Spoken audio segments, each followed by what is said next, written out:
আপনাদের যদি একটু সমস্যা না কনসিডার করলে ভালো হতো আর কি।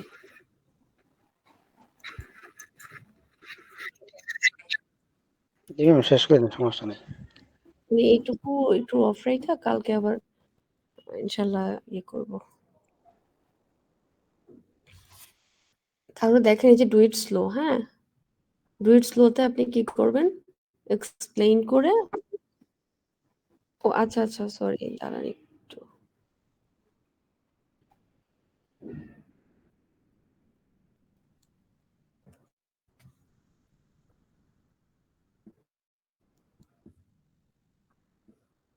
দেখেন ডু ইট স্লোতে আপনি এক্সপ্লেইন করে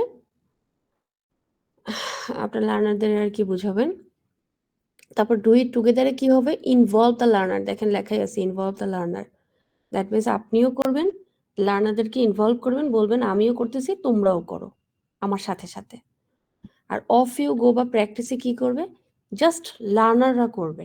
আর এই মুহূর্তে এই সিচুয়েশনে আপনি হচ্ছে তাদের অবজার্ভ করবেন। তাহলে লাস্ট স্টেপে আপনি হচ্ছে লার্নাররা করবে আর আপনি কি করবেন, তাদেরকে অবজার্ভ করবেন। এই টোটালটা হচ্ছে ডেমনস্ট্রেশনের 4টা স্টেপ। এটাকে একটা রাইম হিসেবেও বলা হয়, যে ডেমনস্ট্রেশনের রাইম।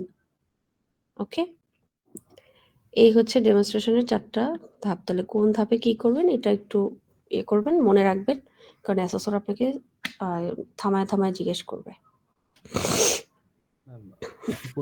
এই হচ্ছে আজকের ইয়ে। আপনার মোটামুটি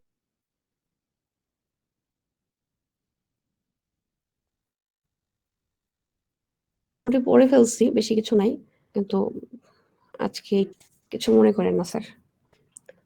ঠিক আছে, আপনারা ভালো থাকেন। আমি ইনশাল্লাহ কালকে আপনাদের সাথে আবার জয়েন হব। আসসালামু আলাইকুম। ওয়ালাইকুম আসসালাম ম্যাম।